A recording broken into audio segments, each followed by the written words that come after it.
times of the Mashiach, Halacha is like Shamai. Yeah. Why?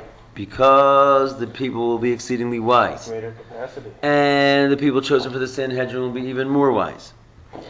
And therefore, they're all going to suddenly understand the clarity of Shammai, and they're going to paskin like him. It's not going to be, so to speak, a change in halacha, even though everything's going to change. We don't call it a change because it's going through the natural process of Torah, which already dictates that you go like the majority. So the idea of the majority is going to change. It's built in case we get smarter. That's right. That's right. Bring it on. It's pretty amazing, actually. Okay, and we got up to Ches, I believe, and we said that this is an example of our main example, which is the heter of the Shchitas Shorabar with the fins of the Leviathan. Right? We said it's the same idea. That's why we brought this whole business of Shammai to explain that in Mashiach, he will bring forth the secrets of the Torah, and then, as an outcome of that, the halacha will change of that shechita. Yep? Yeah. Exactly. So going in Os Ches. No, you're not following? I'm getting it. It's really broad. It's broad. What do you mean that Sanhedrin will be greater? It means that the people in the times of Mashiach are going to be wise because it's going to be the revelation of Mashiach. They're going to be, as the Rambam says, that all the Jewish people will be Chachamim Gedolim, Yodim as Dvarim Yistarim. We're all going to know secret things, and the whole world will be occupied in the knowledge of God. You heard about that before, right? The Mashiach times. So everyone's going to be wise. There's going to be a Sanhedrin. They're going to be wise, and the Sanhedrin is going to be wise. Wiser. Wiser than them. It's interesting, you usually say that every generation down from Har Sinai, like the generation... Like, right, so this is the... But we Kiddush have of all the Mashiach. knowledge of the prior people. So we know everything they I knew. guess we're like standing in the... No. In general, this is a big Kiddush. In general, no court overrides a previous court. Yeah. Because you have to have two criteria. You have to be wiser you have to be bigger in number amount of sages, and bigger in wisdom. And we don't hold ourselves to be bigger in wisdom. Right. But in the times of Mashiach is going to teach the people a Torah Chadasha. And we said that part of the Torah Chadasha is the Sodei HaTorah, the secrets of the Torah. It's going to make everyone wise. And as Rambam says, the whole Jewish people will be occupied, the whole world will be occupied strictly with the knowledge of God. The Jewish people will be exceedingly wise. Therefore, the Sanhedrin will be the wiser than they were in the past. And that's what we said yesterday. In this room. You listening, Levi? I'm trying to... Yeah. And therefore, they're going to relook at all, they're going to rejudge all the cases. And everywhere in the past they went with a Hillel, they're going to now go with Shammai. Because as we said before, Shammai really was smarter than Hillel. The only reason we didn't paskin like them then is because they were less numerous than Hillel. Remember all this? Ringing a bell? Yeah. Spoke about it for a long time. So in the future they're going to be more numerous than Hillel. And in fact he said in the footnote, perhaps everybody's going to hold like Shammai. And therefore everything's in the Torah is going to change to becoming like the paskening like Shammai, because we're going to understand things deeper, which enables us to reach Shammai's conclusions. It seems like... You get it? Yeah, I think so. Okay. It seems like it's not really that broad. I mean, it's actually, this is like one of the more linear sichas we've learned in the morning. It's basically just going point by point, trying to bring out his ideas, and he wraps it all back to the original, which is that we brought the whole concept of Shammai and Hillel as an example of the main topic, which is Mashiach and his Torah Chadasha. And we said that the Torah Chadasha is like two-pronged. It has two parts. One is it's going to reveal the secrets of the Jewish people, the secrets of the Torah. And one is going to change this shchita of the fin of the liyasan, that it looks like it's usher, and he's going to say that it's kosher. Right? So we're saying that in general you have secrets and halacha. And they're both together connected with Torah Chadasha coming out. And the Rabbi said, it's like this business of Hillel and Shammai, that when the knowledge will increase and the secrets will come out, he's going to then, it's going to be a catalyst to changing the halacha, just like in Shammai and Hillel's situation. Can I ask a quick question? Thanks. Okay. Is that it seems like the knowledge is all here, like just yesterday I did a 3-minute tutorial on this impossible computer animation technique, and instantly I knew everything this guy knew. And he's like a professional at this particular area. So it seems like all the information is just being given to us on like a plate, basically, where we already have that. So it's we have the knowledge. In a certain sense, there's a quote that comes like, what would the great ones of the past say if they realized that every single person in the world is walking around with the entire collective human intelligence in their pocket, and they use it to look at birds. And puppies. And puppies. Yeah. Puppies and Send cat pictures weapons to their and friends. puppies. Exactly. So I mean, theoretically, there's a lot of wisdom out there, but I'm not sure if we've reached the. We haven't made the decision yet. Told So we use everything, it. and then we get tapped, so we forget it. So The right there's all decision. secrets of the Torah too. What? How far does The that right go? decision we haven't. It seems to me that the secrets of the Torah of Mashiach, even the angels don't know. You say, oh, kings, a king. Let's go forward. Os ches, v'bira kesher, King would go to war. v'ashayches, the beis ha'inyanim hanal. So to go back and explain the connection of the two things that we're dealing with, she's chadshu lasilavu, which will be renewed, which will be coming out as a chiddush in the future, which is halacha k'beis Shamai, v'heter shchita shurabar b'snapire l'biyasan. So now we want to connect the two, right? We basically said that the halachas of Shamai is like an example of the halacha of Mashiach that's going to change, right? The shchita of the shurabar. Right. And we want to say, let's connect the two. Let's look at these two chidushim, right? We see that there's two things that are going to be chiddush in halacha. How are they connected? One is the halacha is going to go to Beit Shammai, who are smarter. The second is that the shechita is going to be kosher. Kevan shetorah chadash me'iti teitzei. And again, it's also because they're going to be smarter. It's because the new Torah of secrets are going to come out. So regarding these two things, which we've sort of just made a parallel between them, we have to understand 3 points. One, Achiddush de halacha k'beis Shammai hu l'chumra. And Betzalel was asking this question yesterday. I figure if we start the class 10 minutes late, more people will come, but actually they just come 10 minutes later. So the chiddush of the halacha k'beis Shammai was that we go to chumra. Right? And that's what he was saying yesterday. Really? We're going to have more things we can't do? Right? In other words, everything is going to go more strict, because Shammai is on the side of Gevura. Lasuras amuter, strictness, to prohibit the permissible. Shadavar shaya muter bizman hazeh, something which is presently muter and permissible. Kadas beis Hillel hamatirim, like beis Hillel, who are being matir, being permissible with everything. Ya'asur lasilavu, it will become prohibited. Kadas beis Shammai hamachmirim, like beis Shammai, who are the stricter ones. Vilu b'shchita shurabar b'snapir halviyasan. Hachidish hu lakula. And so if we're comparing the whole thing to the shchita of the shurabar, right, there's a big conflict right there, because the shchita is actually going the other direction. What was prohibited now is going to become permissible. Shakadosh Baruch Hu yatir shchita zu, that Hashem was going to say, you can eat this. She'enu kashera bizman hazeh, something which is now presently not kosher is going to be kosher. So if you think about it, that's a problem for everything we just said, because basically, as we got smarter in the case of Beis Shammai, we got more and more strict like Shammai, right? And here, this is like the pinnacle, poster child for halacha changing when Mashiach comes, and it doesn't go that direction. It goes to leniency. So we just have to look into that, right? It doesn't seem to follow the pattern. Well, Yeah. it's separate issue, it's separate fact. Kind of. I mean, it seems like. We should keep separately, it's a separate issue. Okay, it's a separate issue, but seemingly why? Because if really the whole base of halacha changing, It's not a leniency or harsh, it's not Well, a you know, issue for the shtita. why not? Sure it is. Something which is prohibited becomes permissible. It's going to be something so simple, like those jagged things are going to be huge. It's a huge animal, right? So those jags are going to be like 50 feet long. It's going to be like a single blade. Not a judgment. The first jag will cut it like a blade. Yeah. That's actually good. Total change in the way. That's funny. Yeah, you're right.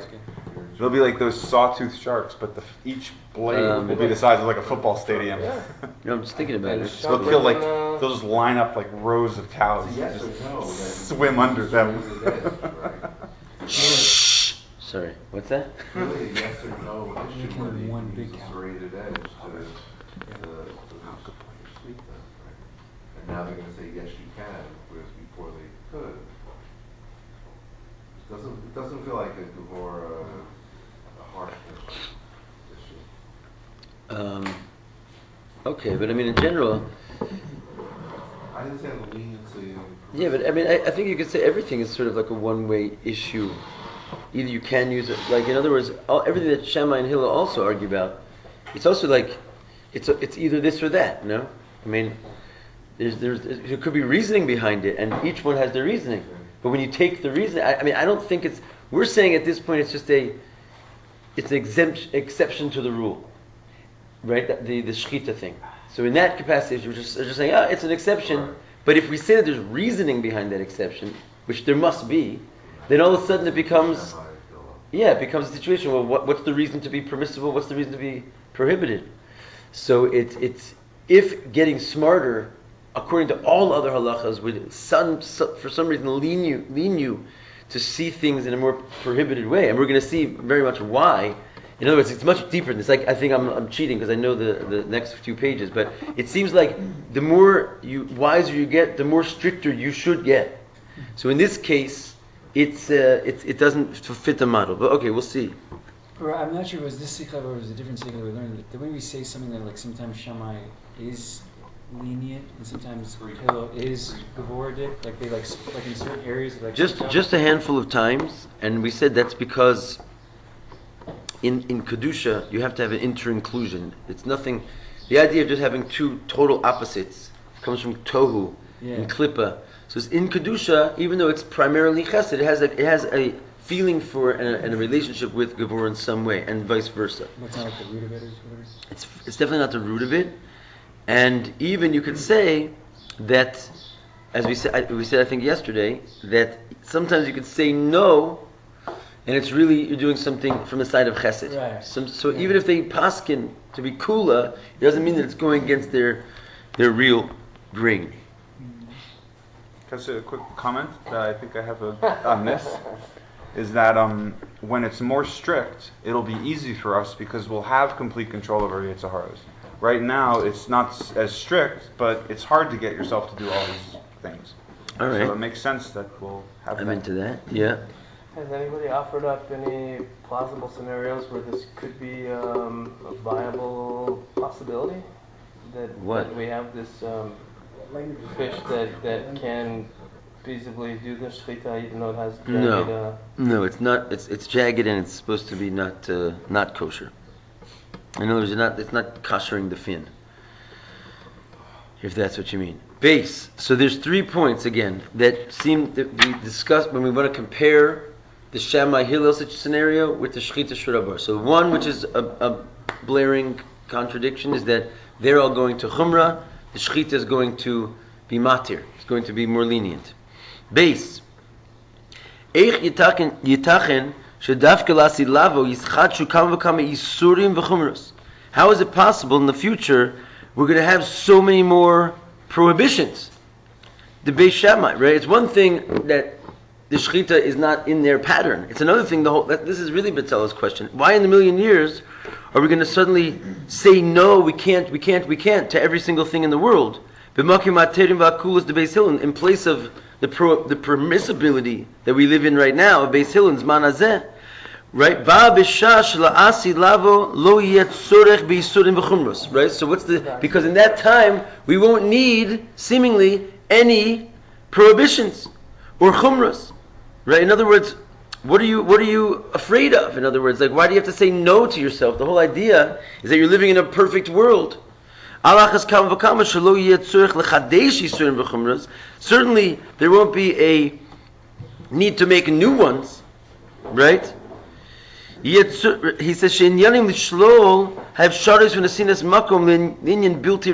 What's the idea of a chumrah?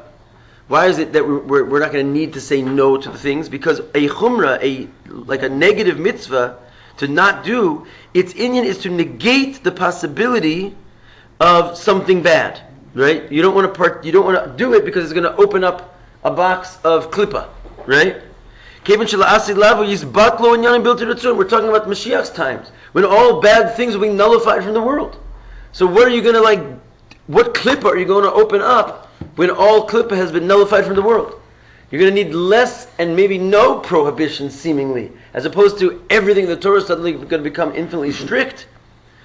As it says, Ruach hatuma avi mina aretz, the spirit of impurity I will remove from the world. That's like part of the whole thing. We're going to go back to a state of Gan Eden.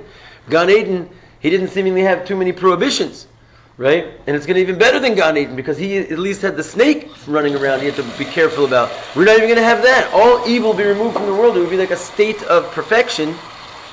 Why are you going to have to run around telling everybody not do this, don't partake, don't partake? It doesn't make any sense at all. All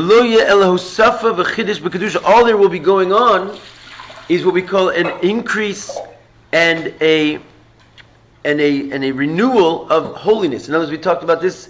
There's two kinds of purposes for the mitzvahs, right? One is to refine the bad from the good in the world. Much of the mitzvahs that we do, and nowadays, let's say all the mitzvahs that we do, is because the world is mixed together, evil and good. So the whole idea of getting the sparks out and pushing away the negative parts of the world and basically elevating the positive, right? That's what a mitzvah is. That's one way of looking at a mitzvah. But there's another way of looking at a mitzvah that it's all about increasing the positivity that's already there, bringing more and more levels of kedusha, not pushing away the evil and separating the good. That's only relevant in Gullus. But when Mashiach is here, then we'll still have mitzvahs, but the mitzvahs will be in order to bring further and further and further levels of godliness into the world, not to separate the good from the evil, right? So why then suddenly would we be rejecting all types of parts of the world by saying no, we can't? Is everyone following this? Yeah. You want to know what I think? And this whole thing starts, this chiddush of newness and more kedusha, it all starts with the Torah Chadash Meititeitzei. With the new Torah. I'm not sure. That sounds scary. Gimel. Well, fortunately, I don't remember what I was going to say. Gimel. The third thing that we have to take a look at, comparing Shamai Hillel to the Shechita here, is that regarding the Sibas Achidish, the Halacha Beis Shamai,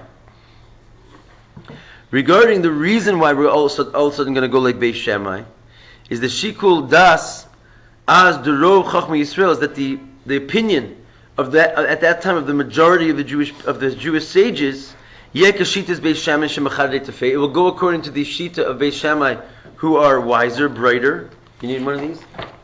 That's Shishikol. Shikul Das is basically an opinion. They're weighing their decision. Metzino dugmaso bizman hazeh. So we find already an example of those times when we went like Shammai. Even nowadays, before Mashiach comes, and there's few examples that they voted and the halacha went like Beis Shammai and not Beis Hillel. There was already a few halachas that when the old staff voted, they already went like Beis Shammai. It was more numerous. Right? They came to the count, right? The Gemara of Shabbos, and it turned out Beis Shammai won. It was a few times. And it says in the Gemara over there, Sha'oso Hayom, that day when this took place, Hayakashal Yisrael Kiyom Shenasabo Ha'egel.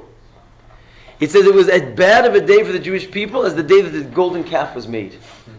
That's how they describe the day that we went like Beis Shammai. Davar hachi chamor, the worst thing that could ever possibly be in the creation. Hepech betachlis ba'ashlemus the Torah Chadash Meititeitzei lasid lava. You couldn't have anything more polarized from that to Torah Chadash Meititeitzei. The new Torah is going to come out from Mashiach and save the world. So which is it when you go like Beis Shammai? It's either like the golden calf or it's like the symbol of Mashiach. So Bitzello, just because you came in and dropped leave, the Rabbi asked your question, how is it possible and why is it necessary in the future we're going to have all these extra prohibitions?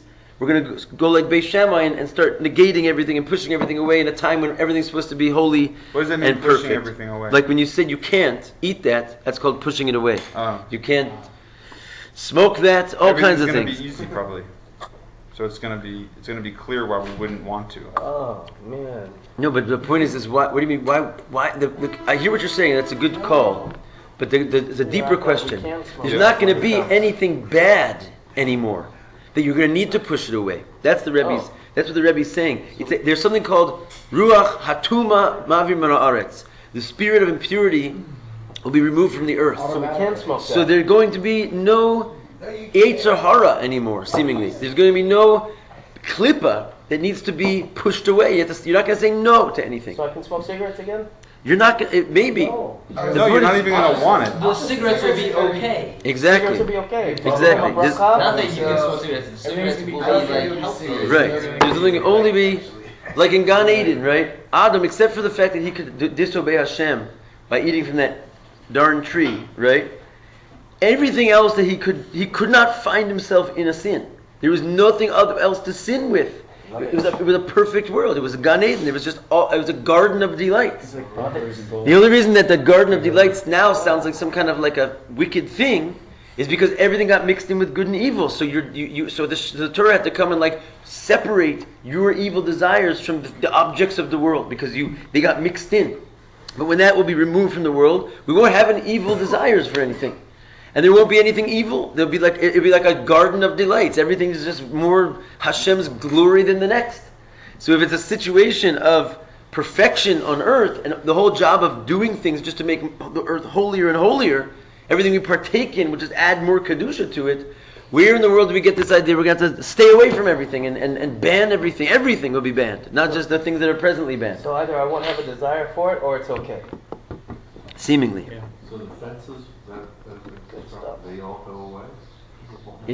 On the contrary, it would think so. What else is that? There was no fences in Gan Eden. Not only were there no, you bring out a great point. Not only were there no fences in Gan Eden. The Rebbe had the whole sikha about this. That in Gan Eden, what did Adam tell Chava to do? Not to touch the tree, which was a fence. Why did he make a fence? Because it was like an Indian of D'Rabbanan. In other words, he made a fence so she wouldn't even ever come to eat from the tree. In a place like Gan Eden, fences are totally destructive. Because if he would have just told her don't eat from it and not given her this fence, she never would have tripped up. Because what was the snake's secret? He pushed her into the tree. He said, "See, just like you don't die from touching it, you won't die from eating it." So the fences in all chumras in Gan Eden have no place. They just cause trouble, right? And here we're saying not only is it going to be chumras and fences, everything's going to be a chumrah and a fence. You can't imagine what the Torah would look like if it goes like Beis Shamai. The day they went like Beis Shamai one time, they said it was like the day we made the egel. What's an egel? You don't want to know. Lego my egel. Dude. Nice. All right. So anyway, the Rebbe wants to put you in a state of confusion for a second, temporarily.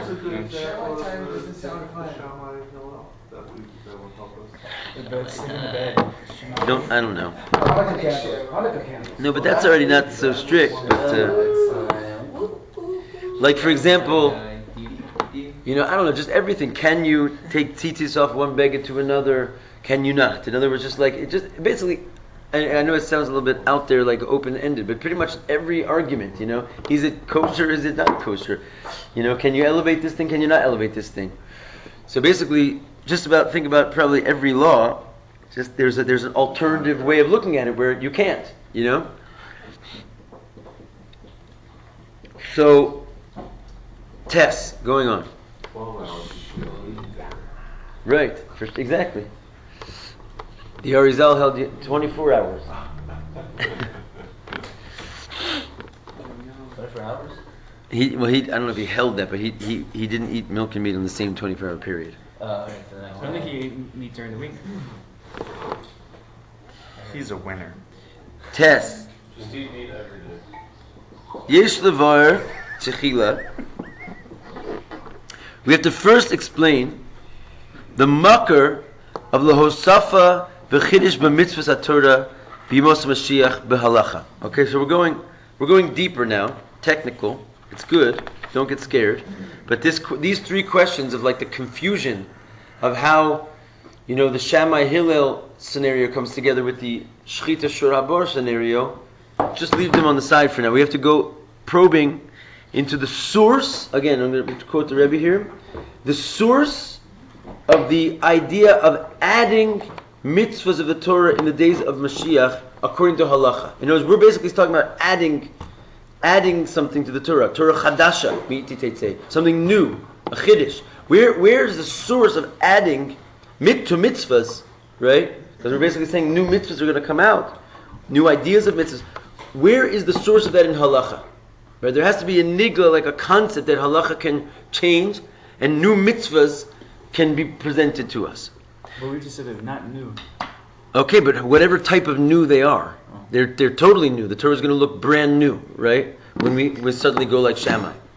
So okay, even though it has precedent in Torah why it's going to get like that, but where's the source of the concept of everything changing when Mashiach comes, right? Where do we find in Halacha that in Mashiach's times there's supposed to be a change in the law, right? Because up until now nothing ever happened like this.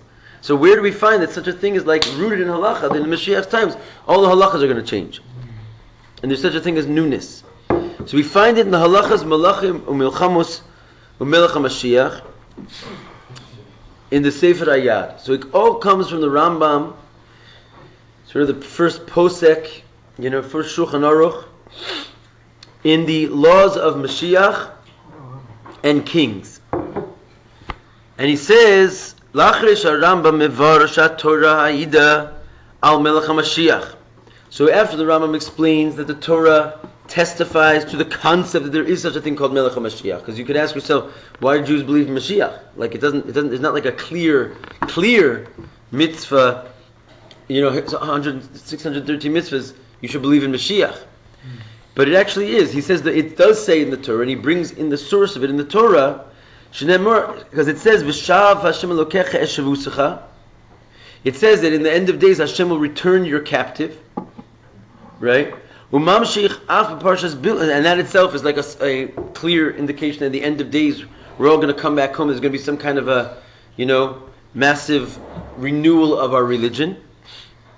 So he says this is the Torah testifying about Mashiach, and also he goes on Av b'parshas Bilam Nemar V'sham, and there's a nevuah, right?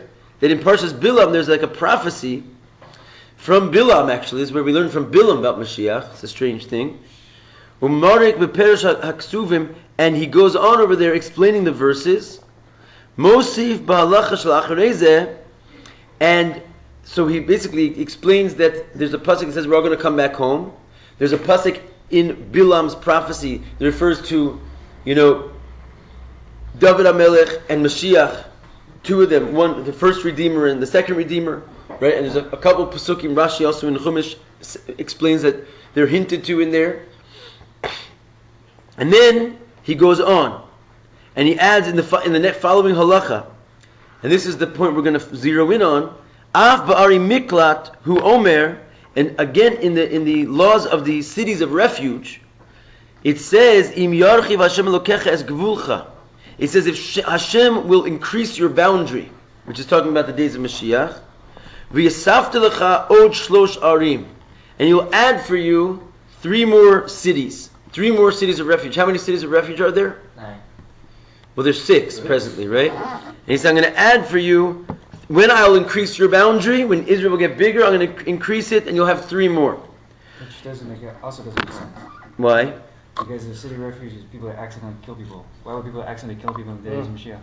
Awesome. The Rebbe's question is going to also come in there. Similar with this idea of making all kinds of prohibitions, right?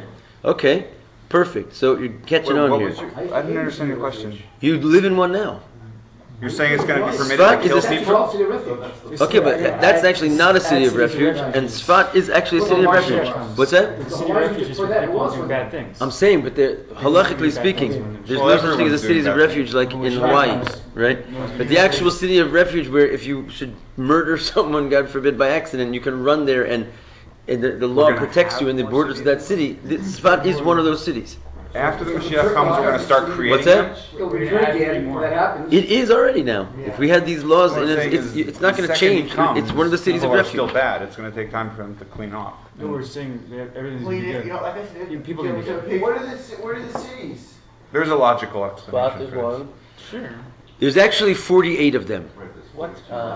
Because there's 42 Levitical cities, and all of them serve as a city of refuge. But then there's 6 official cities of refuge. They're not per se only. Their only thing is that they're Levitical cities, but they're chosen to be cities of refuge, and they're sort of spaced out throughout Eretz Yisrael, so they could be sort of close to the would-be fleer.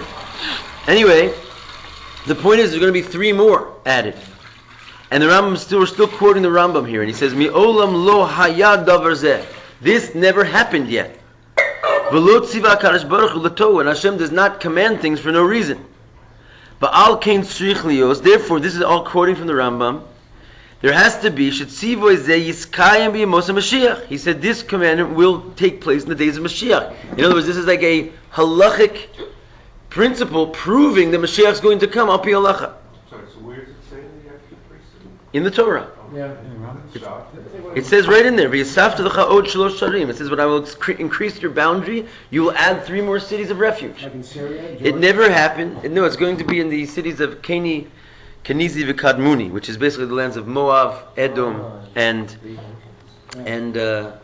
And in English, that's Moab, Edom, and Esav, and that's which are south of Israel, and slightly Cincinnati.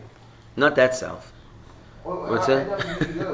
What's that? Like America, Edom? America is No, Edom? no. Edom is actually like the land of Edom, original land of Edom. It's Har Seir, which is basically south and east of Eretz Yisrael.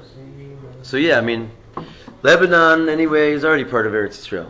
In other words, our boundaries are going to increase to the substantially. pretty substantially, not unreasonably, but in other words, there's 7 nations that were given to Abraham. Right? Actually, there was 10. That's the whole point. There were 7 nations really that we went and conquered, the 7 nations of Canaan. But really, Abraham was promised 10 nations, and so these other 3 nations, Keni, Kadmuni, Kenizi, Kadmuni, which is basically those 3 that I mentioned, they are ultimately the inheritance of Am Yisrael. Just that we're not supposed to get them until Mashiach comes. So, but the point he's saying is that this commandment will take place in the days of Mashiach, where there's just a commandment like sitting around in the Torah waiting for when our boundary increases. This itself, remember, what is the Rambam doing here? He's showing you in the Torah where there's proof of the existence of Melech HaMashiach. He's saying there's certain things that have to be accomplished in that time. It's like the history goes on, and there's certain realms of command that take place only in those days. And one of the signs of Mashiach's coming is there's going to be an addition to the mitzvah of Ari Miklat. So what's the Rebbe trying to prove here? Where is the concept of adding mitzvahs to the Torah? An addition, a chiddush of Torah. Where's the root of that in Halacha? So he says right here, in the mitzvah of Ari Miklat, right? Halachically speaking, there's already supposed to be an increase in Torah, and a new change, a novel, happening when Mashiach comes. This is not something new. This is something very old. This is part of the concept of Mashiach, that something new is supposed to happen when Mashiach comes. And new al pi halacha, new mitzvahs. Right? And we explained at length elsewhere. So the Rebbe explains basically in Likutei Sichos in different places that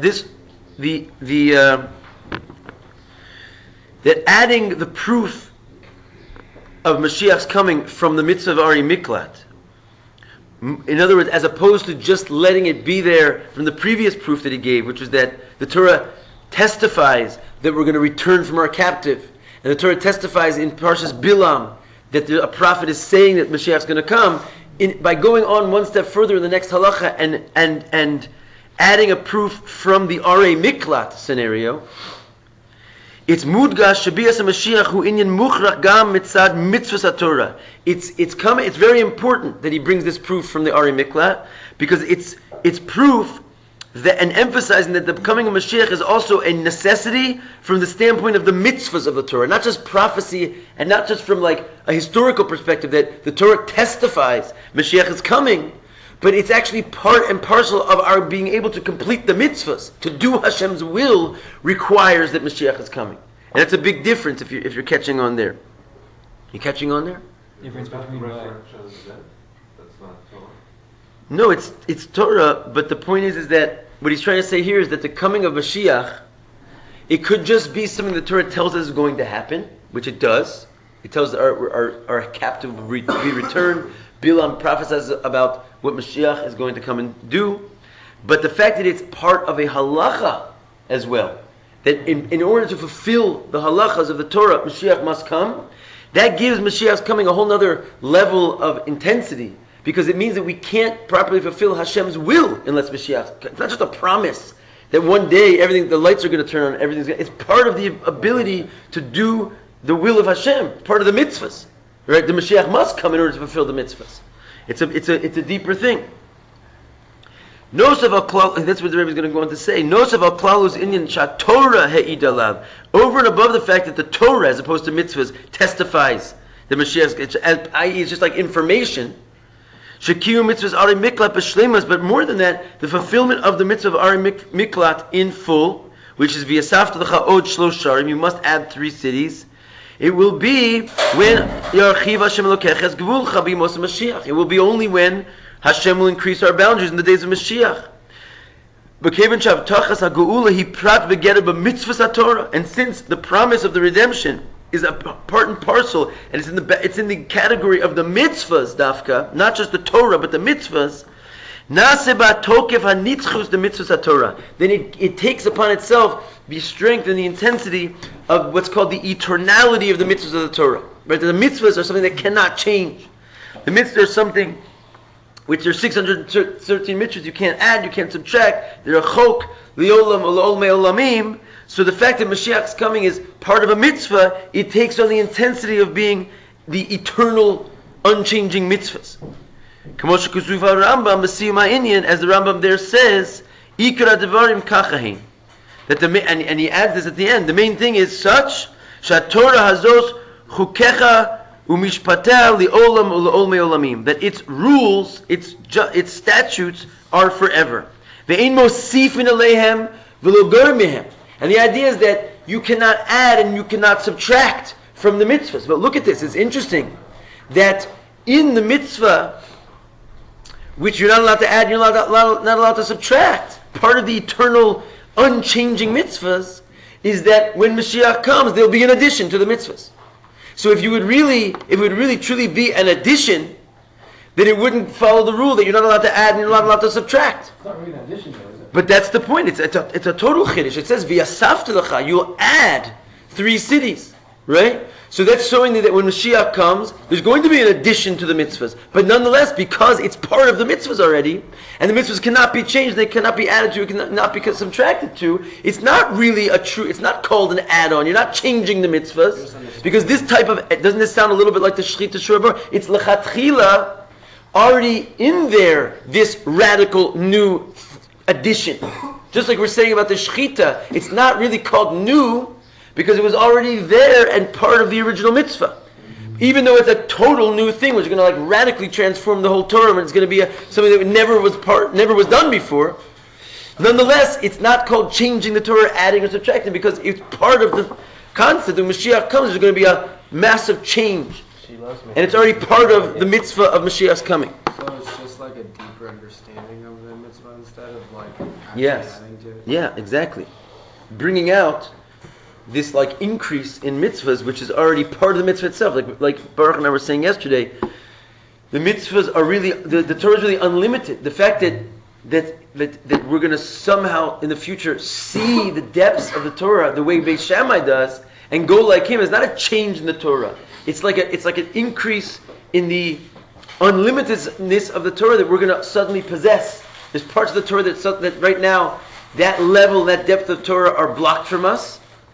And when it comes out, it's going to look like a brand new Torah, but really it's not new. It's because it's already in the Torah we have. It's just that we're going to be able to access depths of it which did not yet come into our senses. Okay. Going on. Next paragraph.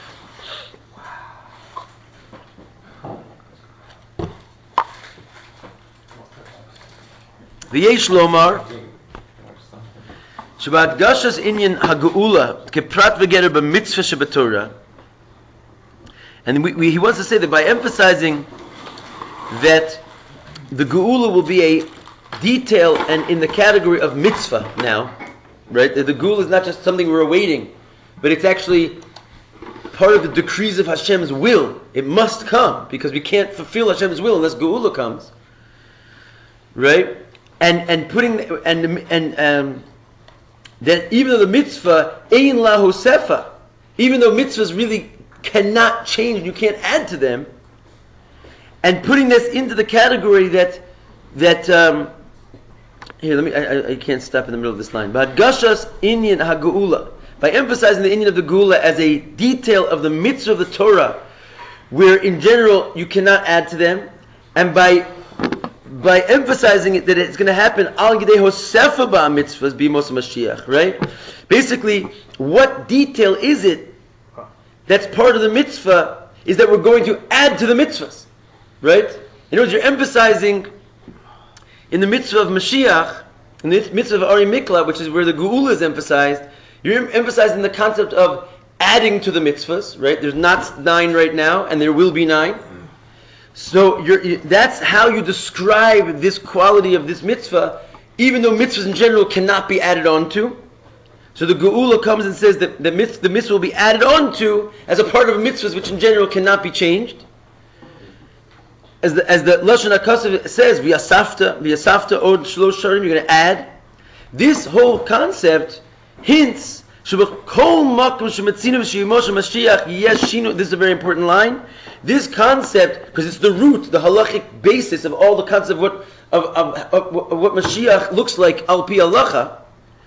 Merumas, it's hinting shebachol makom shemetzinu v'sheyimoshe Mashiach, that any place that we find, in the days of Mashiach, Yeshinoi, Giron Bosefa, there will be a change, whether a diminishing or an adding in Inyani Torah mitzvahs, in anything having to do with Torah mitzvahs.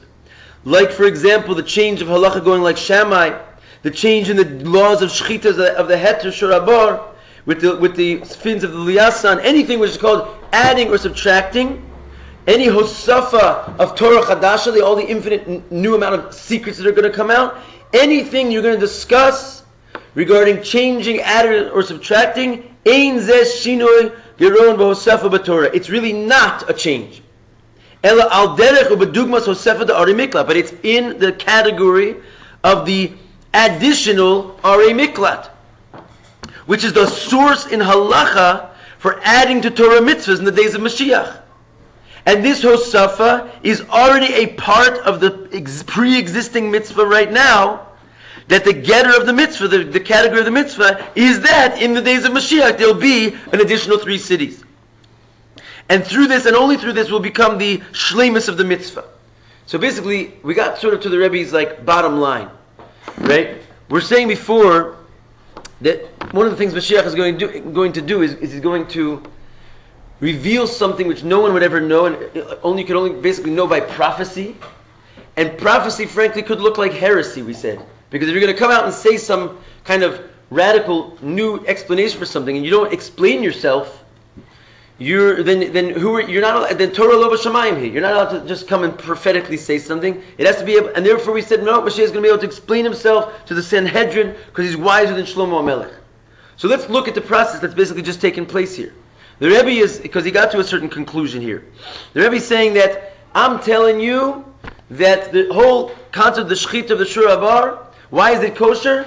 Because there's an exception to the rule of shechita. Now, frankly, that anyone could come off the road and say such a thing. It's either just making stuff up, or it's prophecy, right? One or the other. But either way, it should not be nogeya to halacha in any way, because it has to be totally understood al pi the seichel of kedusha that is in fact the answer. You with me? Because you can say that to anything, basically. You can always say, it's an exception to the rule. In other words, it's a very weak type of explanation as to why you could just say that halacha is going to change in the future. I mean, someone could come along and say, also yashka, God forbid, is part of the Torah. It's just that it's an exception to the rule. You're not allowed to worship idols except for that one, right? I mean, it's a crazy thing to say that it's an exception to the rule, right? I mean, that's not normally acceptable Torah learning. But here's the thing: if it's a prophecy, great. So then it's a prophecy. It's also not Torah chadasha. Torah has to be understood. So Rebbe comes now with this whole explanation. explaining that all additions to, anytime we talk about Mashiach's times, adding or subtracting to the Torah, in other words, changing the law, whether you're making it prohibited or whether you're making it permissible, it all is learned from the source and halacha of Mashiach coming and laws changing, which is the source of the Ari Miklat.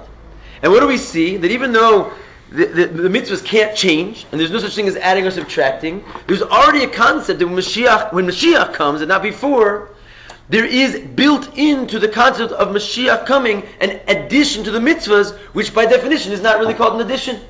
Right? It's already part of the mitzvah, that when Mashiach comes, there's going to be new laws.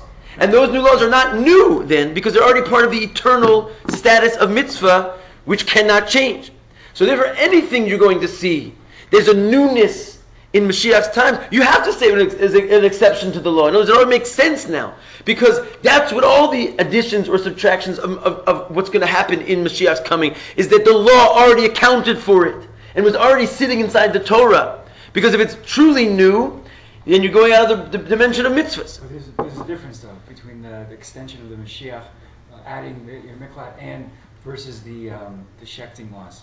Is it the difference? Is it, with the extension of the Mashiach, it's written that when Mashiach comes, this is what's going to happen. But it's not written what the exception is with the shechting. No, but he's saying fine. But he's saying that we're saying that we're learning from here the principle. In other words, we're learning from here that we're not necessarily learning that obviously, this is not the only thing that's going to change when Mashiach comes, is the adding of these three cities. All the laws are going to change from Hillel to Shamai. The Shechita to the Shura Bor is going to change. We know it. The Midrash already tells us that it's going to change. Right? And Mashiach's going to change it. It says that. But the point is that what do we learn from here? Because none of those things are said in the Shulchan Aruch. Right? The only one that's said in the Shulchan Aruch, clearly, and it's part of Rambam's proof that there is such a thing of Mashiach, is that when we get the Mashiach's going to come, there's going to be added 3 cities to the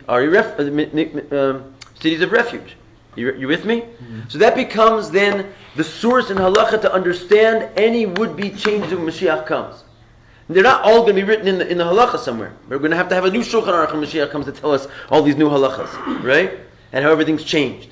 But at least one thing we learn from here is that the source of changing halachas in Mashiach, which comes from the Ari Miklat, is that even though there are changes, they were already found inside the mitzvah before those changes came along. Because we're already told when Mashiach comes, there's going to be additions. And the only place we're clearly told about any halacha changing in the times of Mashiach is the Ari Miklat. So from there we can learn about all changes in halacha that will come about in Mashiach's times. They're all hold a similar format, that they were already part of the mitzvah, and their newness is just coming out now at the time Mashiach comes. That's what we get from this. It kicks in. It kicks in. Obviously, not every single thing of what's going to be in Mashiach is written in the Shulchan Aruch, especially because it's all going to change. Actually, none of it's written in the Shulchan Aruch. It's going to be a new Torah that we have not seen any of it. Both mitzad Panimius of Inyanim and mitzad Halacha also, it looks like. Right, but it's just interesting, like, proving that new things are going to come out that are not written. I'm going to prove that from something that is written. I'm saying, like, how do you make that jump? Like, okay, I understand that there's going to be an extension of the Miklat, and that makes sense because it's written. But to prove from there that there's going to be more changes that are not written, it seems like that jump. We're not proving from there's going to be more changes that are not written. We have already the definite knowledge that there's going to be more changes that are not written. Because we know that the Halacha is going to go like Shamai. And we know that the Shechita is going to be kosher. We're now saying, we're trying to figure out why. What's the mechanism that works like that? As I said, it's not all written in the Shulchan Aruch. But it is written in our Torah. We know that it's going to go like Shamai. So now we're learning that the Rebbe is like, he's not making like a radical, he's pulling in the reins and saying like, this is not called a change in the Torah. You might think, this like breaks all your rules, you Jewish people, you said your Torah is never going to change. If your Torah is going to change already, I've got a good religion for you. You know? In other words, if you're going to change your whole religion, isn't your whole thing, it doesn't change? Right? Isn't your whole thing like you found a Torah from 4,000 years ago, it's the exact same Torah, that's your whole thing, is the Torah doesn't change. All of a sudden we're saying Mashiach is going to come, the whole Torah is going to change. Like people were saying in the beginning of class, this is dangerous information, But what he's saying here is that when you look at the the essence of the concept that Torah is going to change when Mashiach comes, we have written the one example of that, and it's not only one example, it's actually the proof that there is such a thing as Mashiach. Al pi halacha, when the Rambam wants to prove that there's such a thing called Mashiach, he brings two proofs, one from Torah and one from mitzvahs. The one from Torah is that it says our people are going to return and there's going to be a prophecy of Bilah. And the one from mitzvahs, which is more significant because it has the eternality of mitzvahs can't change, it says that mitzvahs are going to change. Right? And there's going to be an increase. So it becomes the halachic basis of all the changes that we know are going to happen in the future. This becomes the halachic framework within which that takes place. Is that if there's going to be a change, you better be for sure know that it's going to be a change compared to the Ari Miklat, where the change is really just a expression of something which is already part of the mitzvah.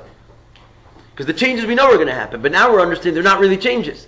They're really part of the Torah that we already had, i.e. an exception to the rule, or a change in the barometer of what our knowledge will be. But anyway, it's all in there already. Right. I wonder where the Rambam is quoting that the mitzvah is going to, like, where is it written in that? It's written in the Torah. When Mashiach comes, you'll add 3 new mitzvahs, 3 new cities. I know. Where it says that. In the Torah. America is going to be in the Torah. There's a pasuk in the Torah that says that. It says, when I will increase your boundary, it's mamash a quote from the Chumash, right? No, not that there's going to be more cities. I wonder where it's written that when the Mashiach comes, there's going to all halacha itself is going to change, or there's going to be more changes and things like that. Rambam doesn't say that. Rambam is saying that when Mashiach comes, we know that there's going to be such a thing called Mashiach because there's going to be 3 extra cities added. Right? So the concept of Mashiach comes along with the notion of adding to a mitzvah. And together with that, it's an eternal mitzvah which doesn't have any addition or subtraction. Right. That's all the Rambam says. The Rebbe comes along then and says, that is the singular place where we see that Mashiach is connected, is proven that he's going to come al pi halacha. And from there we can learn then that all Mashiach Chidushim are going to be in this vein. In other words, this is the source in halacha for changes that are going to come when Mashiach comes. So they're going to be like the Ari Miklat. They're going to be in that same vein. Right. I guess I'm wondering is how do we know that the only change is going to happen is just that there's going to be more cities that will be added that it says? We don't. That's not going to be the only change. Obviously, it's going to happen. But how do we know? Because we do know. It says that Halacha is going to go like Beis Shamai in the future. It says that the Shechita, the Shura Bar is going to be kosher in the future. It says in the Torah and not in the Chumash, but it says. We've been quoting these things the whole time. Where does it say like Beis Shamai? I mean, okay. I mean, you're looking for a source. We have all the sources here. It says, where's this Indian of the Shechit of the Shura Bar, Torah Chadash Miti Teitzei? Yeah. Here. This one comes from, first of all, the idea that Mashiach is going to come and teach all kinds of secrets. Look at footnote number 12 on the page 177. And the idea that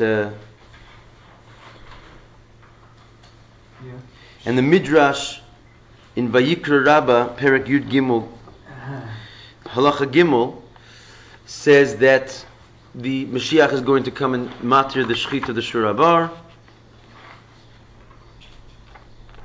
And in of Beis Shammai and Beis Hillel, it says,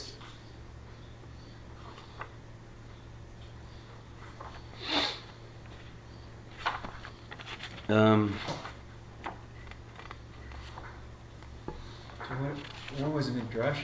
Midrash.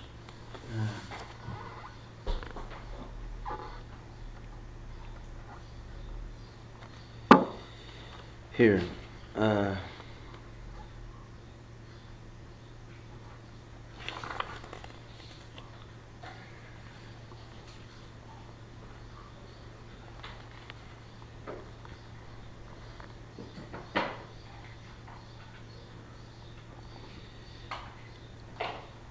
Okay, Halacha Beis Rov.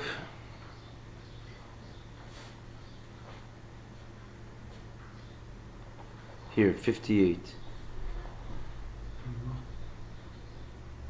And the Zohar okay. is the source of this. Okay, so the Zohar. That old book. That old book. Yeah. So okay. So it's like trying to make sense of the Zohar. Like, right? Like how does the Zohar say this? Like the Rebbe's like logically, intellectually explaining why the Zohar says something. Is that so strange? I mean, the whole Chassidus is explaining why the Zohar says something. Yeah, but that just now it makes sense of like why it would seem like it's out there because it's coming from the Zohar. I guess. I mean, everybody holds like this Zohar. I'm not saying the Zohar is a bad. In the future, we're going to hold like Beis Shamai. Makes sense that it sounds trippy and doesn't make sense. Or if it comes like from why it Zohar. needs to be so explaining. So you know. Yeah.